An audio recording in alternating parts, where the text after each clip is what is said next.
It's like that wrestling scene from that film. Oh, what was it? What was the film called? I can't remember. With the drunk guy. I can't remember his name either now. Old age. College Boys Gone Crazy, Volume 13. I don't own that one. have to lend me that one, KJ.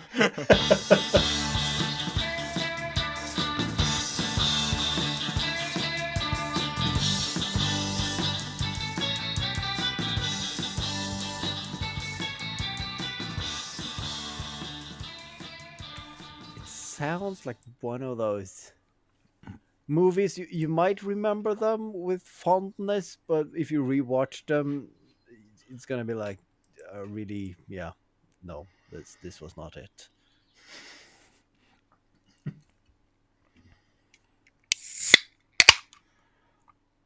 I got a side run to go tonight as well. Oh, look at you! Oh, I just got the wife home, and she brought home Aperol Spritz, but I did not have time to mix one before this recording, so I'll have a beer. Nice. Cheers. Oh, First beer in a half year, or what was it? No, that was before the take. Before the take. I'm sorry. yeah, it's the first beer of the day. Yeah. So how many beers have that deck cost you? I don't think I'm running a tab larger than a couple of 6-packs, so it's not that bad. No. I'm very efficient when I'm working, so I haven't worked for that many days, and it's 2 beers on average. So yeah. So 1 beer per plank? Yeah, roughly. Yeah. Then just wait till I'm gonna do all the screws. Going back to talking about movies, and you know when you generally watch an old movie that you used to love, you watch it again and it's crap, isn't it? In this day and age, but one that really stood up that was on the other night was the Blues Brothers. Yeah. Absolutely fantastic. Do you like that film, Haavard? It's brilliant. I have heard. Nope, haven't seen it. I've seen some clips, and I get all the references because they are so up there in popular culture, but nope, I've not seen it. Can't believe it. I mean, I haven't seen it for like 20 years or something like that. So I probably enjoy it more today than I did then. Yeah. Yeah, most likely. And no, never saw that one. Did see the other Belushi brother in a lot of films, but yeah, not Blues Brothers. No.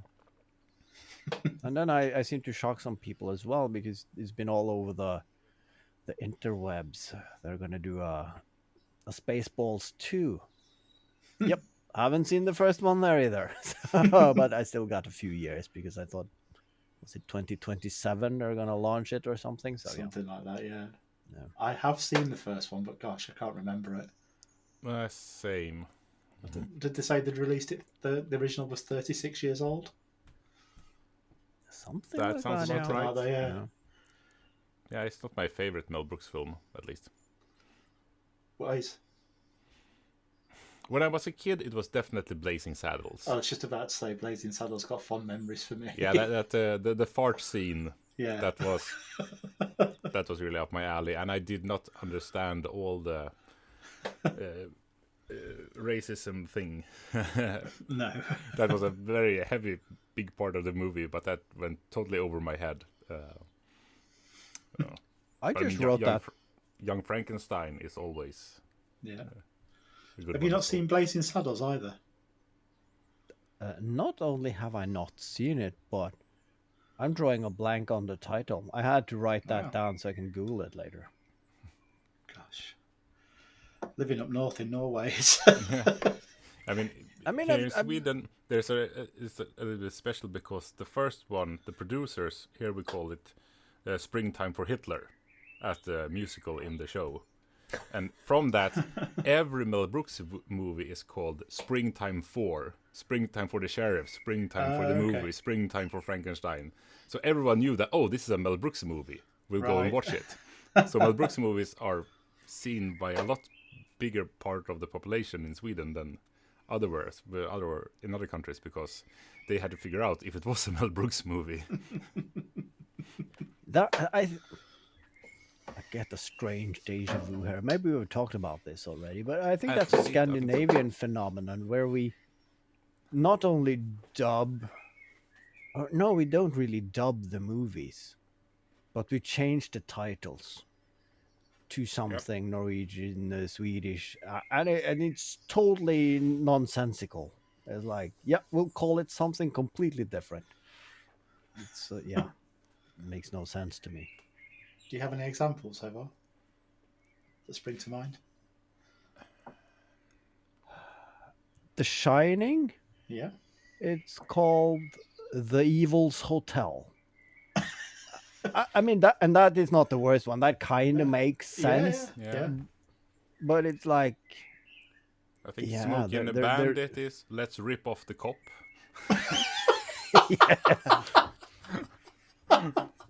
Yeah. Which is also, yes, I mean, it's not that bad, but yeah. I mean, I kind of understand it when they kind of translate the title, but sometimes we have English movies that give it a different English name instead, and that is weird. But I mean, that was a thing of the 70s and 80s and maybe 90s as well. Not anymore. But I mean, back then we were like a half year after everyone else. We got movies released and that sort of thing. Okay. Yeah, like the good old times. And also when you got DVDs, you had the zones. Yeah. So if you order something from the States, you couldn't see it unless you jailbreaked your DVD player. It's just weird.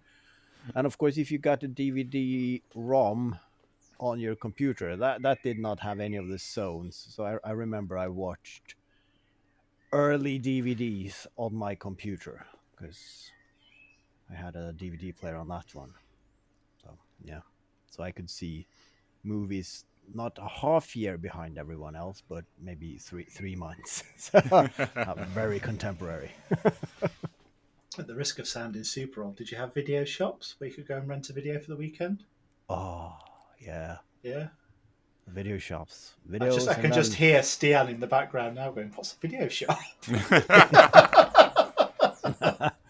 Yeah. Well, yeah, we had them, but I never used them. Oh, really? No, we were too. You know what? Too cheap for that. We, in my hometown, in the city center, it was 2,500 people, and we had 2, maybe 3 video shops running in parallel. That's how popular this was in the 80s, early 90s.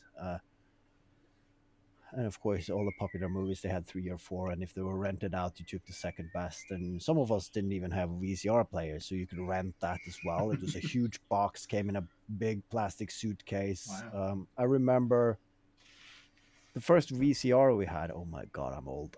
We had a remote control to that one, but it wasn't infrared. It was a cable. So you had like a 5-meter cable, so you could have it on the table, and it had 3 buttons or something like this, forward, backwards, and stop play. The first VCR I ever saw was actually the Blues Brothers. When I think that must have just come out. Yeah. Or just come out on video anyway. If I only knew what I saw first. What I do remember, though, they had, of course, what you call it, rows after rows with movies, and then they had a candy section, and of course, living in a small place, they sold knickknacks from small makers and whatnot. And then there was this small room in the back with a curtain. and being boys, 10, 11 years old, you're going in there and like, all right, you're just...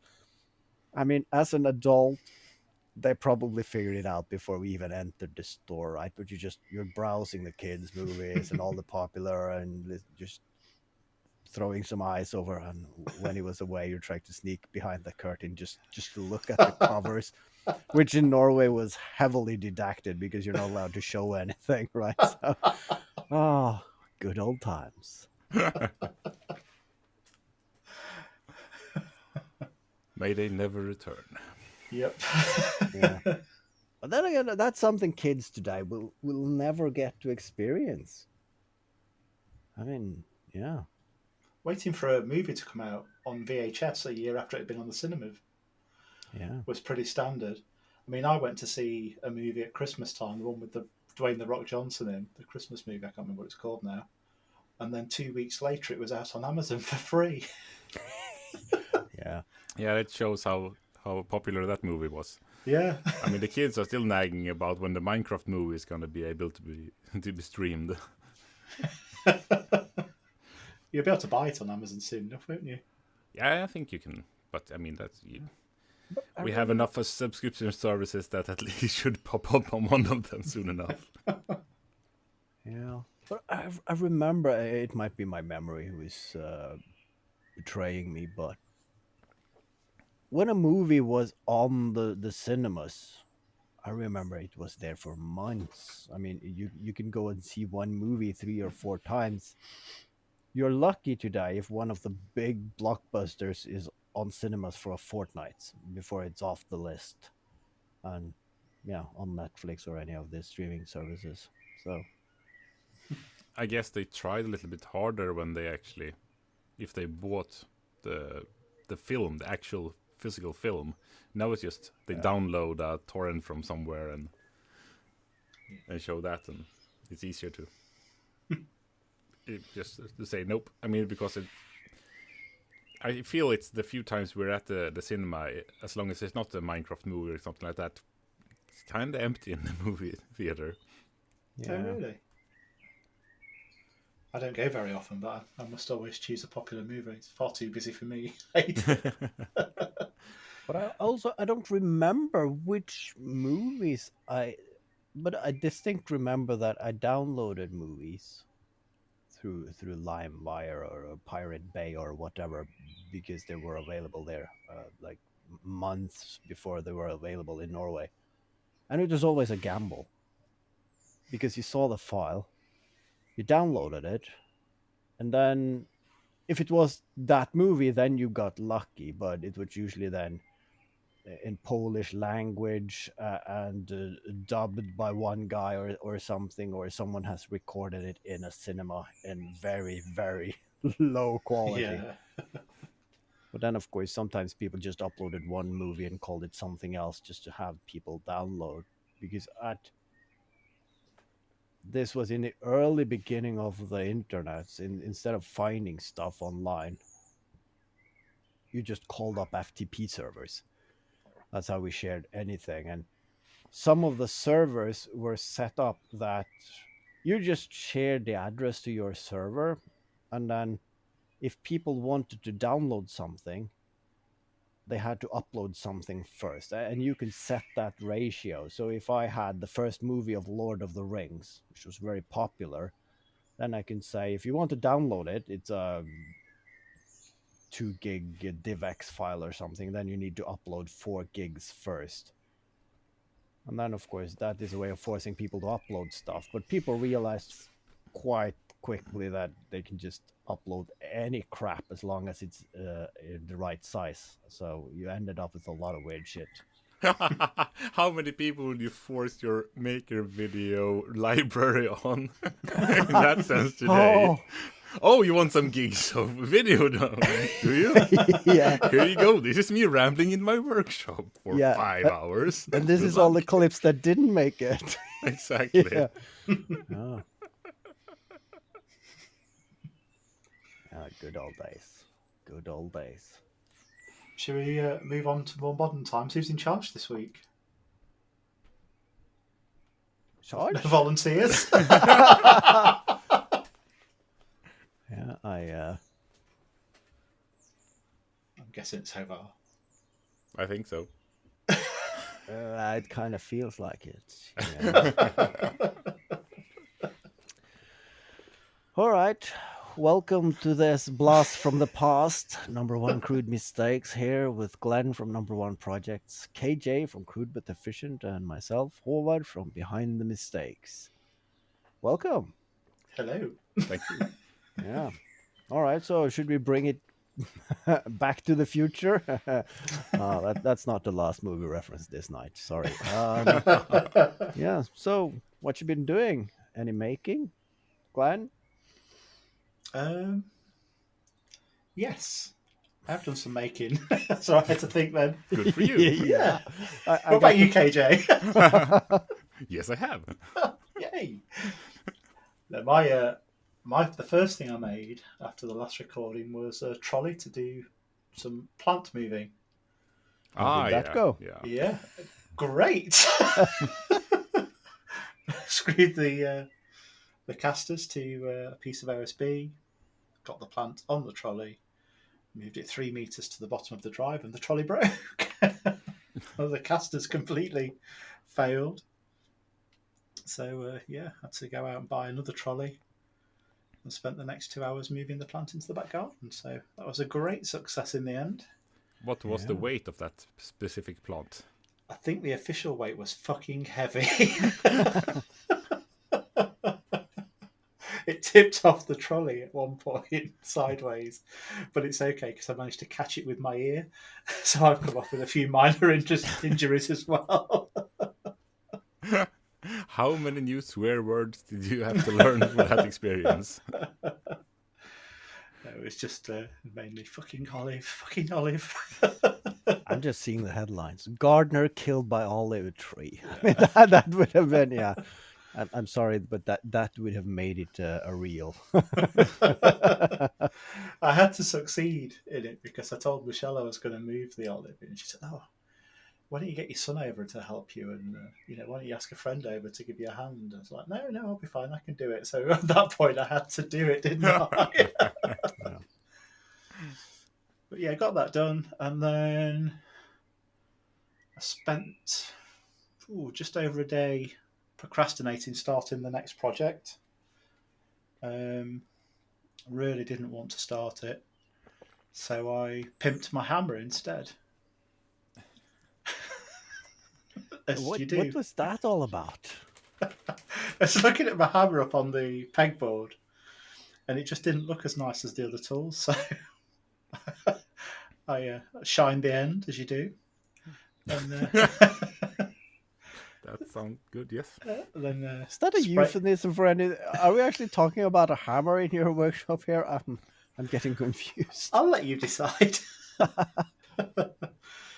sprayed the handle black and then engraved it, obviously with my logo, and and then I actually started doing the proper thing that I was supposed to do, which is starting the strumstick for a commission for a fellow in Germany. Yes, that one.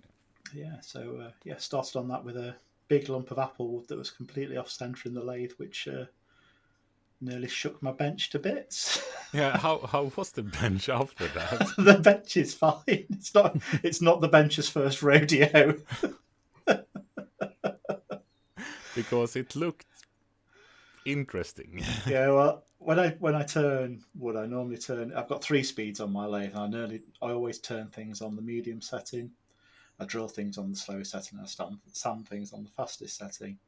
And on the medium setting, when I turn the lathe, and oh my god, that was not going to happen at all. I don't think the bench would have survived that. So I turned it to the low setting and got it a little bit more centered on that first, which probably took about 45 minutes of really scary turning.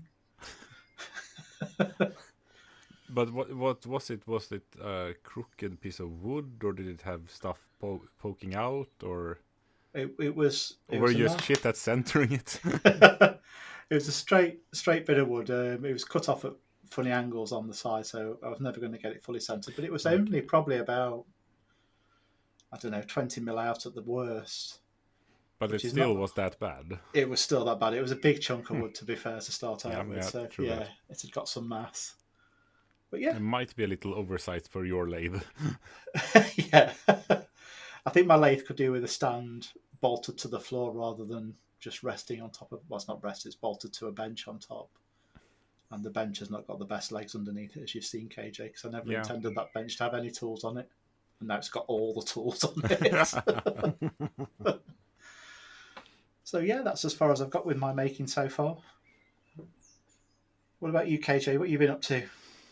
Well, I have been procrastinating finishing my video because I forced myself into doing a voiceover, and that's bloody hard. Yeah.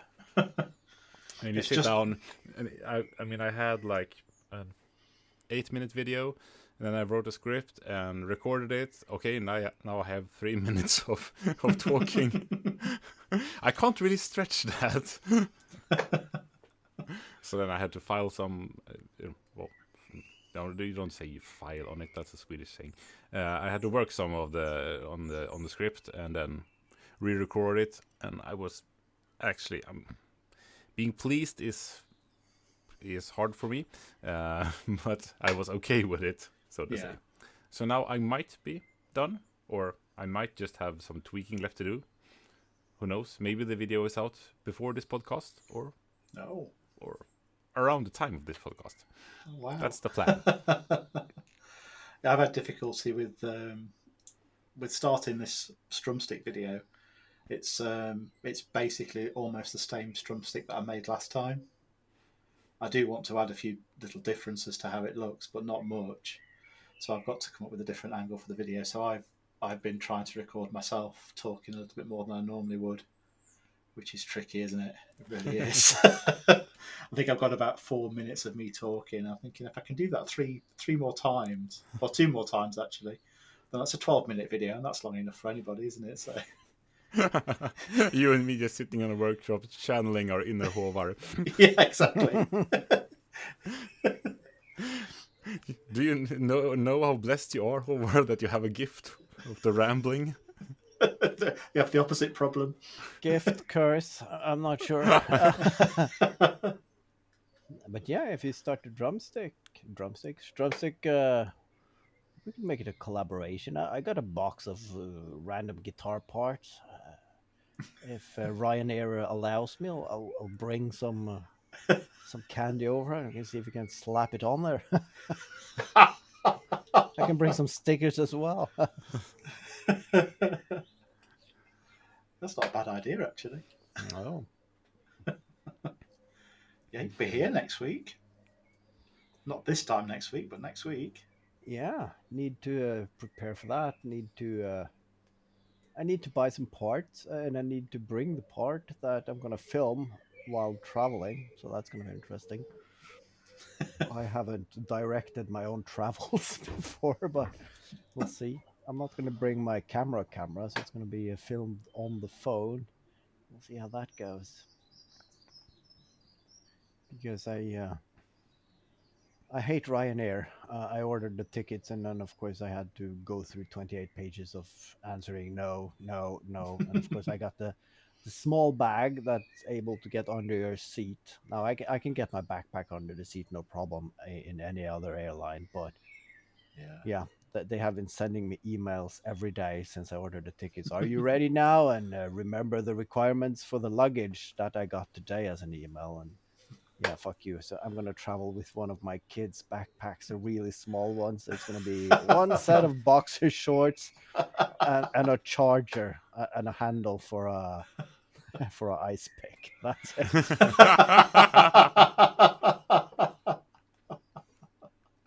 Travel light. Yeah. Anything else I can buy in Lincolnshire, and on Sunday I'll mail it back home. Sounds like a plan. Yeah.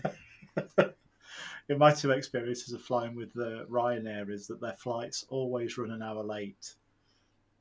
Yeah. So as long as you're not first in the queue to check in, they won't check the size of your bag at the end because they're in a rush to get everybody on because they're running so late. So that's the strategy. Yeah. Or I could, and it would be fun to try, I could put my backpack on the other way around, so I could hang it on the front and just put my jacket over. I would just look like a mildly fat 40-year-old, and I mean, they're not going to tat me down. That's, or maybe they will. Maybe they've seen that before. Yeah, win-win. Nice try there, weirdo.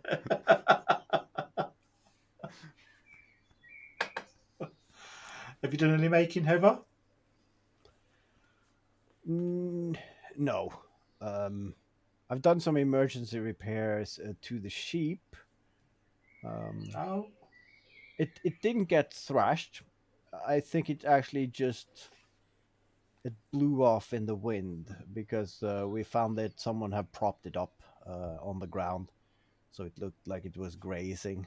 And then when me and the kids went to that agricultural festival, we brought a drill and some extra screws, and it turned out that it probably just wobbled in the wind and it actually split the is it called a stanchion, the stick in the ground, the post. The post, yeah. So we just drilled in some few more screws and we're back in business. But now the municipality has taken them all down since the festival is over. So somewhere there is a sheep where we didn't make this. Where did this come from? Should have slapped a logo on the back. Yeah, I should have. I should have done that. I also wanted to write on the back, if you tear this down, you have a small penis. And then just put my logo on it. Just like, all right, if you want to tear this down, you're doing it to yourself. Because obviously it's blokes doing it. It's not girls or women running around tearing them down. So why? Other than that, no making. Well, not making in the workshop sense of the word, but I put some skirting boards on the deck, and of course I need to quality control that. I have put all the screws in, but it is as close to done as it will ever be, I guess. So that's a win. So, yeah. Nice feeling to have that done, I bet. Sorry? Must be a nice feeling to have it finished. Yeah, that's very good. And then, of course, having something to sit on. I mean, it's very nice having done. Now I can focus on some fun stuff. How long did you have a hole in your garden when you tore the old one up? Until now, when you have it back again? We tore it down, I think, the last week in April, I think. And the goal was to just get it back up again before the 17th of May. Then, of course, I had to give away my car to a workshop for felt like half a year. Yeah. So so that's done. So now I'm back to the fun stuff. So I've got a lot of messages from AliExpress that I have parts now in the country, and one of those parts is the cap for the fire extinguisher, which is basically the part I need to make the tank assembly for the squirty gun. So that's what I'm gonna do this weekend, which I'm really looking forward to. I'm gonna get to do some welding and metal work, and yeah. Nice. Let's see if you can get it through customs and bring it over. Yeah, that would be. Sir, this looks suspiciously like a flamethrower. No, it's a super soaker. Yep. I'm gonna go water my friend's plants. He's a gardener, you know. Yeah. But I mean, if I took it into its individual 3D printed pieces, then should probably get it through customs. And if you do, you'll probably get to meet the air marshal as well. That'd be exciting. Wouldn't it? I am the air marshal. You called that a gun? Just give me a minute. I need to assemble here. Like, anybody got water and a compressor? No. Just daisy chain 15 USB sockets to power it. Yeah. No, I got an idea for the video. You actually put me onto the idea there, Glenn, and the question is if I can get you on board with following through, because of course, if it's what I suggested, absolutely. Yeah, because it is something, and I would like to, in the video, bring in a map and like, all right, but of course the most important thing when you had a squirty gun as a kid, it was like, what's the range? And then I just hold it up in a direction, and then I fire off, and then I just cut to a switch of view, and you just someone do the bucket challenge. You don't see the bucket. It's like, and then in the other direction, like, and then KJ just get drenched in, doing gardening work or sitting by the desk or whatever, wherever it's safe to use water. And I would say the range is good. I think that'll be a good part for the video, definitely. Yeah. So I think me, I'll do anything to get in somebody else's video. That's the worst thing, though. I'm looking more forward to making that video than to actually complete the Super Soaker itself. Like the sad video, realizing you're an old man, never ever to be in a water fight ever again, and I'm trying to switch that over to the range issue. I mean, that's a good thing, because then the video will probably be more interesting because you're excited to make it. Yeah, true. You'll enjoy making it. Rather than one of those videos that you edit, hate it, and it does well, and you think, oh shit, I've got to do that again now. Well, the problem is, before I made the cheap video, then I thought I should get something out because I'm waiting for the parts and it takes a long time and I'm working on the deck. So maybe I should make it a 2-parter because I made the part number 1, and then all right, I'll do that. So I went down in my studio and then sat down at the computer. Yeah, you just filmed yourself doing all the talky bit, and you've 3D printed all the parts, but I haven't filmed any assembly or making of that, so I don't have the footage to make a part 1. So no, I can't be bothered, and it basically, after the intro, it's a build montage, and then it's the rest of the filming. So yeah, it's really not enough material to make it a 2-parter. So yeah, I just have to wait. Yeah, about that, making videos 2-parters. I heard Willem Osman talk about it on the Save the Third podcast, that he had an idea that you should try to link your videos, in the sense, house renovation and people doing car projects, when there isn't a part 1, part 2, part 3. It's just an ongoing thing. Right. That you know that this is Glenn building his house. That you know it will be Glenn, and you know he will be building a house. It doesn't really matter what he's doing, if it's fixing skirting boards or tiling the roof or whatever. Yeah. In that sense, and I was thinking, could you link your videos without actively doing it, or sort of passively, so you bring in the next project sort of at the end of the first video? You had a good idea, and I wished I'd known about it beforehand. For when I made the letter opener, you said I should have opened Haavard's project. Yeah, and ever since you mentioned it, it's really been bugging me. I really do wish I had. That would have been a great fake it. I've already done. I think I've done 1 or 2 videos since then. Yeah, but who cares about timeline? Just do Pulp Fiction and do it all over the place. It might get complicated, but maybe not. If you just like at the end of the video, you just threw it in the wall, and then on the next video, it's like you're starting the video by sitting at your chair or something, and then the knife comes flying into the That's kind of funny. Yeah, in the wall beside you. So you're doing something that it's like all. I remember in these old Donald Duck magazines, they had this pictures you could get, where in one picture it was Donald Duck with a fishing rod, and then in the second picture it was a fish, and then you had a string between one picture to the other, connecting them. Like it would be like that. You're doing something at the end of one video that launches the other. It's kind of fun to think that you're making the project at the same time, because there's 2 of you. You're trying to be out of each other's way, so things from your project goes into the next future use project. So it looks like you have a twin. Too complicated for me. Yeah, it is leveling up the video editing, but I also see many of the big YouTubers that they make a second channel. Yeah, that's the good channel. Yeah, but what if you just make 2 channels, and then you pitch them against each other. So it's like a schizophrenic experiment. I mean, you have both channels, but you are competing against yourself. Like, try to top this, you prick, and then you just send it over to the next channel, and like, who you're calling a prick, you retard, and then you just like hyping yourself up to the lamest competition ever. Yeah.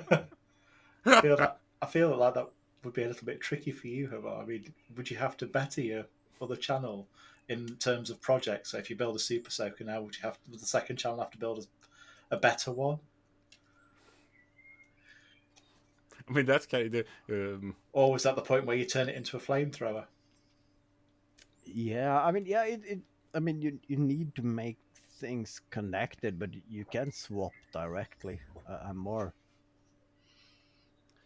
interested in a thought of, could I switch personas? Is it enough to change the color of the shirt and putting the cap backwards? So one is the young cool one and the other one is the old grumpy one, and then like, yeah, old timer, try and do this.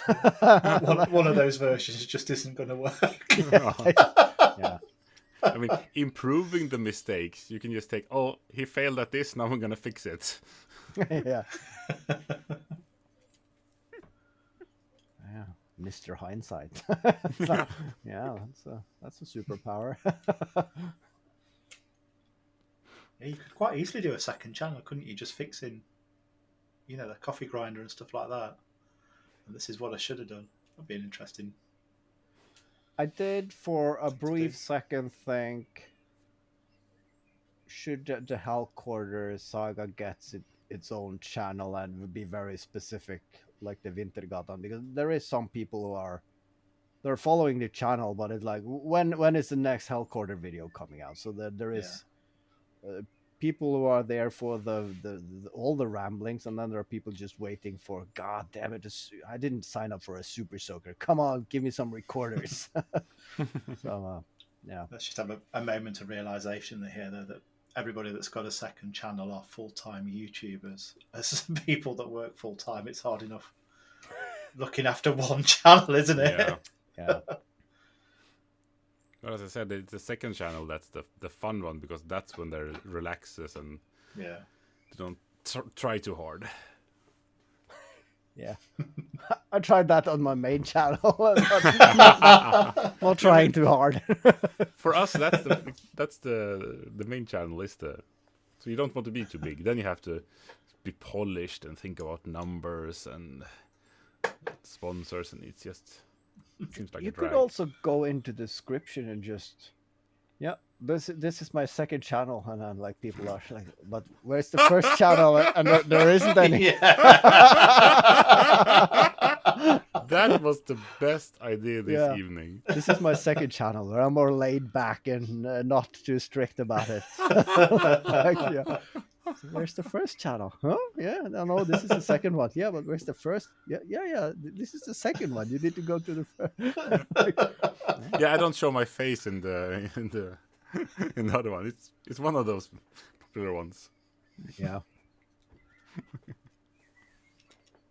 Well, I quite like a second channel where I never show my face. Just go back to how I used to make videos all the time. Have you felt forced to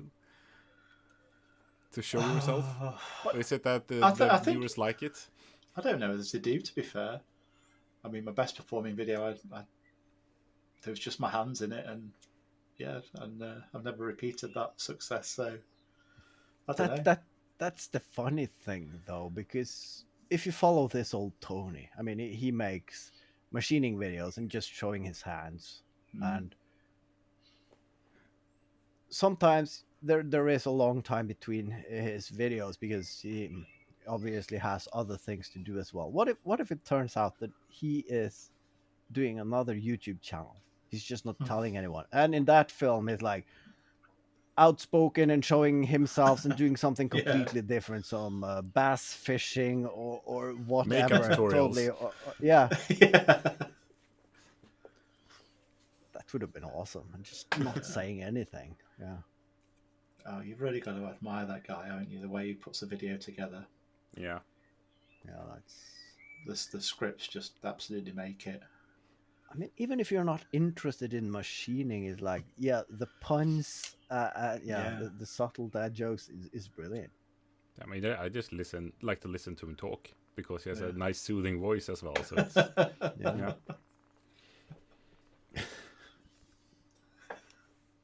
Look at us bromancing over.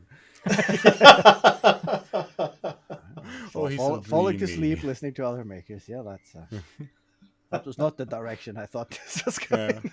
Think what those hands could do to you. So, sad news from Dies in Every Film, KJ, this week. He's cutting back. Yeah, it did make it sound like he was going to stop altogether to start out with, didn't he? But yeah. I mean, he's more or less stepping back to where we are, more or less, because YouTube isn't paying anymore. Yeah, well, to be fair, he's not getting the big numbers, is he? He gets big numbers for us, but I think it paid better a couple of years ago. Oh, okay. Because the ad revenue it sounds like it's really gone down for everyone. Right. So yeah, it's. Yeah, I mean, it's every Tom, Dick, and Harry has a YouTube channel now, so of course there's a lot of competition. So yeah, if everyone else stops making YouTube videos, we can get more traffic. Please just leave. Yeah. Start a podcast instead. We need more podcasts and less YouTube videos.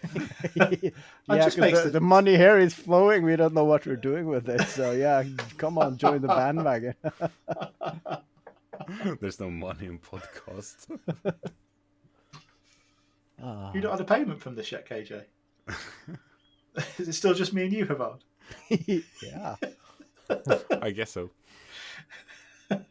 We divided it that I do all the work and you get all the money. Yeah. Yeah.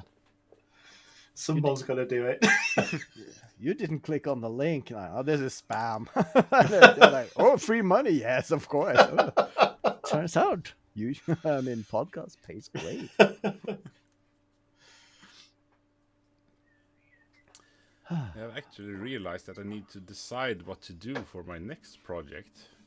Because I'm almost finished with the gas canister garden trowel thingy. So then have to, and I mean I have a long list of things to do.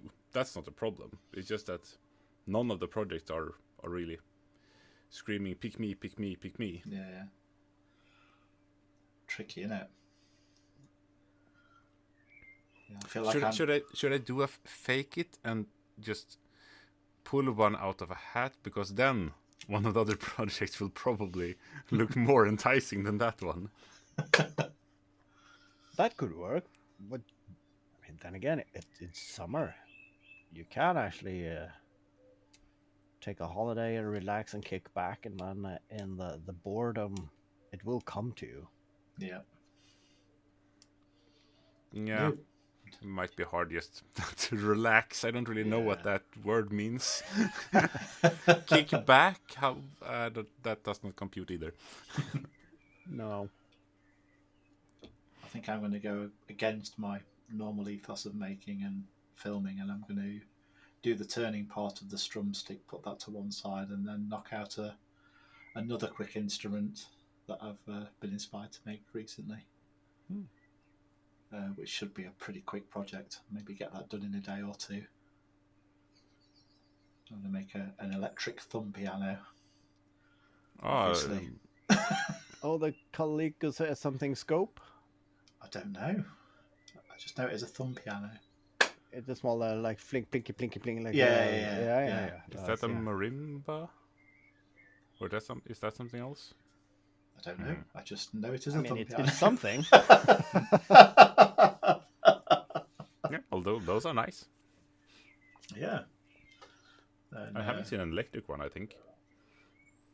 Speaking about movies, doubling back to that instrument reminds me of one song. I'm not going to try to hum it here, but it's playing in the back of my head. In in some of the brilliant movies ever made, it was the gods must be crazy. And in one of the movies, of course, this indigenous African fellow is running around trying to dispose of this cola bottle because it brought shame on his tribe. And he meets a total stranger just sitting in the middle of the Kalahari Desert, playing on one of those and singing to himself, "Oh my no," and that is just, yeah, that stuck with me for 30, 40 years.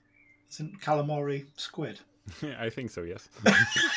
Yeah. Kalahari, I think. Kalahari. I mean, potato. I'm going to be the first to admit I haven't been to Africa yet, but it's on the list. I haven't been outside Europe. Barely been outside the Nordic, to be fair. Ooh. Do I should we do a summer? Should we do the travel podcast? Just like, yeah, get one of those travels, like you got like it's Interrail with airplanes. Like you have a month, then you go to 14 different countries in yeah, make a podcast in all the countries. That sounds like torture. Yeah. Sounds like hot, a good way humid, to go. Travel expense. Yeah. Sounds like a good way to go bankrupt to me. And insane. Yeah.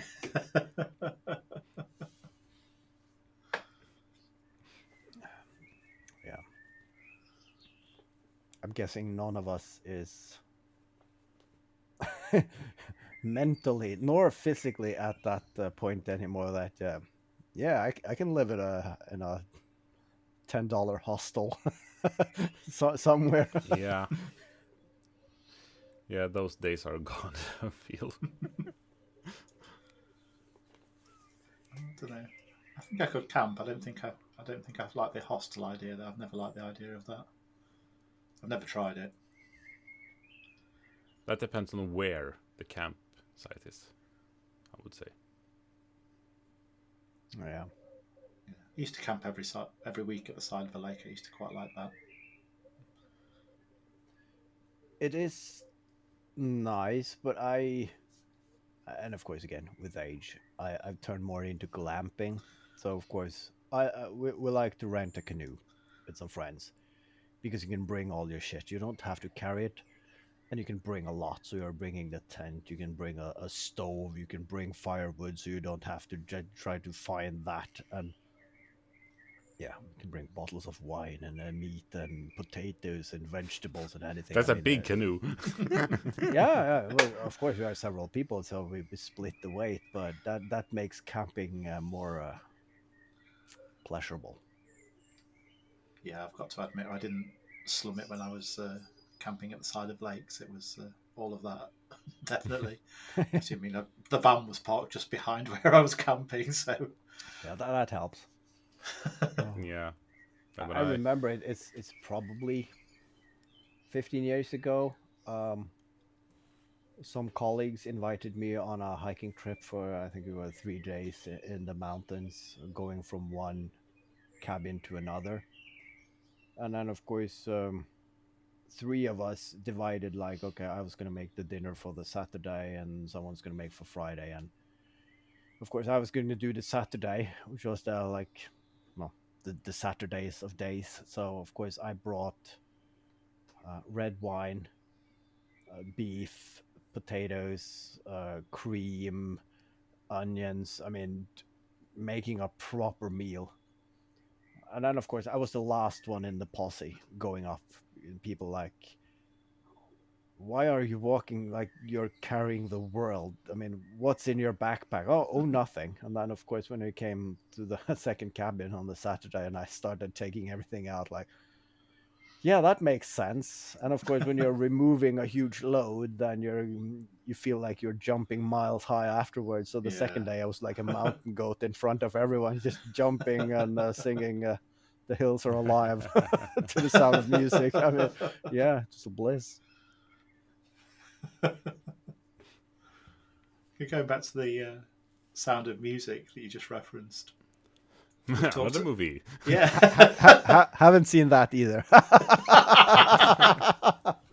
Pretty decent. We've talked about recording the last episode of the podcast before we get to the last episode of the podcast. Yeah. And I thought we should end it with that famous song at the end of The Sound of Music. Goodbye, farewell, la la la la la. And with each sentence, one of us just disappears. That sounds like you've been giving that a lot of thought. Maybe. Then we can do that. I have time to give that one, lots and then of things, lots of thought, KJ. But nothing that's ever really good.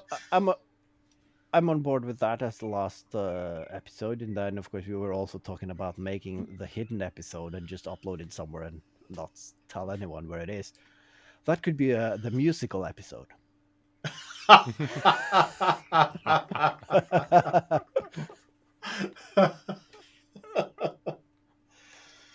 was thinking we could record a hidden episode a week on Saturday. Yeah, well, like we should have done last time we got drunk. Just pop a recording device on in the middle of the living room and just see how many beers it takes you. When I got my microphones, I was looking at, should I get the one with the 2 transceivers and the 1 receiver in case I would be in any situation where it would be nice to have 2 mics, or if it's 2 people. Now I kind of regret, because then we could just mic each other up to 1 phone and just, at 10 o'clock, press record and make a 4KJ special episode. I would really like that. And then, of course, forgetting to stop the recording, and then it's going to be 4 o'clock in the morning, going to take a piss, and like, oh shit, they're recording. Who's editing this? It's gonna be a no edit kind of thing. 4 hours of snoring there. Yeah. Half an hour of really peppiness, and then just like some sniveling, and then 4 hours of snoring. And then you waking to and continue talking like nothing happened, and I'm dozing off again. I'm just going to pop this in the podcast for Michelle. I don't snore. None of us believe that. Not in the slightest. So on that huge lie and self-deceit, or what's it called? We'll end this episode. See you all at the half point. Bye. Bye. Bye.